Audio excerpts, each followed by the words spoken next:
What's going on, everybody? It's Adonis here, and I'm actually here today to do a review on the movie The Accountant. Now, the movie I just saw last night, it was one of the best movies I've seen for the year, so it's definitely up for movie of the year. But, anyways, there is going to be spoilers in here, so if you haven't seen the movie, definitely stop the video now. I'm giving you about 5 seconds. See, like 5, 4, 3, 2, 1, and now we're in it.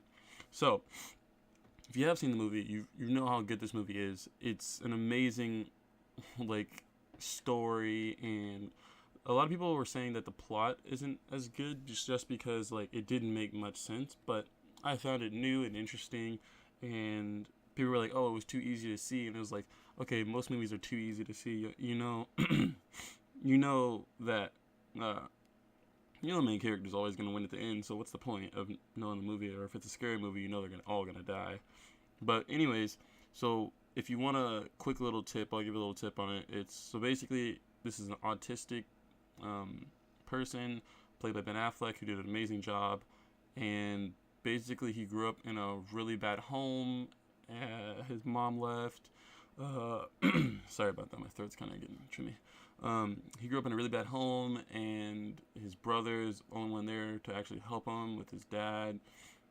And pretty much, his dad's like some psychologist, like soldier thing, and he decides that he wants to train up his kids just so they're not weak when they're older, and that really sets the tone for the movie. Really, you just see a whole bunch of memories throughout the whole film, and you see that he's pretty much a super skilled like fighter, gun, shooter, everything. So pretty much, the girl in the movie, she's the girl from Pitch Perfect, and she's okay at the movie, but I would say that Ben Affleck really made the scenes more funny when they interact because he does have autism, and that doesn't allow him to like socially interact with people as well as, say, a person who's socially like aware.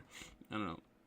I don't know exactly the terms. I'm not getting into that more because that's kind of something I don't really know about. So, um, yeah, but basically, it's when they interact, it's kind of funny to see him like he's able to interact with her, which is kind of weird to see because usually when you see somebody who's autistic, you're like, oh, they're not gonna be able to interact, but he's able to interact. It's just you see him like move his eyes to the different directions and not make eye contact, which is like, hey, you can still communicate with people, which is really good, but yeah, you just don't look at me. Okay, that's fine. Like we can still talk. That's cool.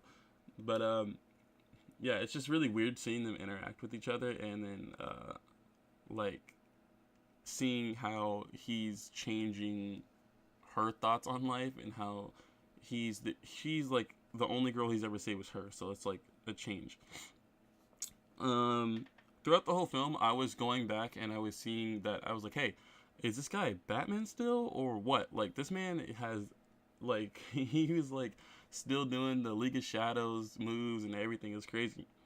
And that's another problem with the movie and the action scenes. They were really cool, really good to see, hilarious. Like the things he could do to these people, but it was just like, hey, why would this military man stop shooting at this man like to give him enough time just to run at him? Like that doesn't make any sense, and it's just it's a movie because without the military guys stop shooting at him, he's pretty much dead. But Batman has to live.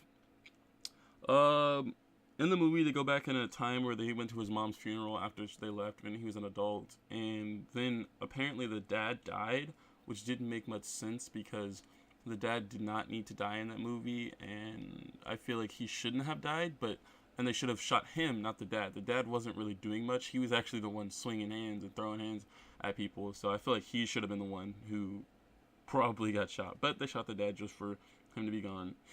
Um, Oh, and then it was really predictable when the brother in the movie was grown up. I knew instantly it was him because he's the only other person in the world who could fight like that and do these things.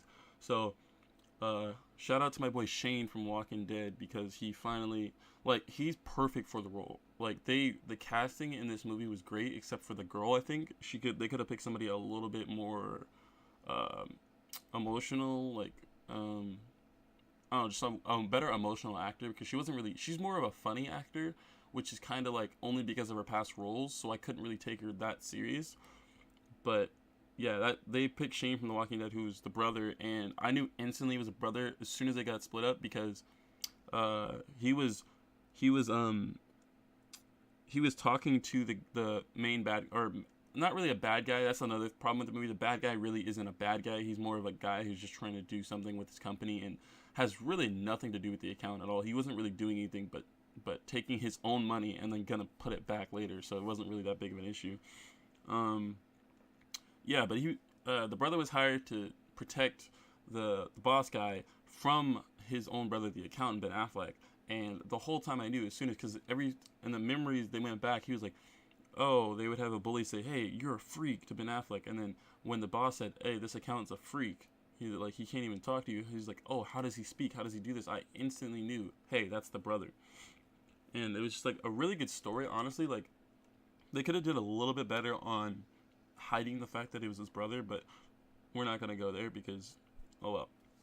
Um, and oh yeah, he had a lot of art and mathematician stuff in his house, which is really cool. Like, if you go back and look, he's like, oh yeah, I have an original Pollock in my trailer, which is like, how much did that cost him? And he's like, oh, it's a form of payment. That's, hey, do what you gotta do, dude. It's great.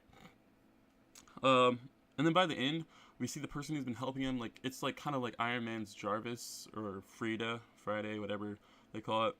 It's kind of like that.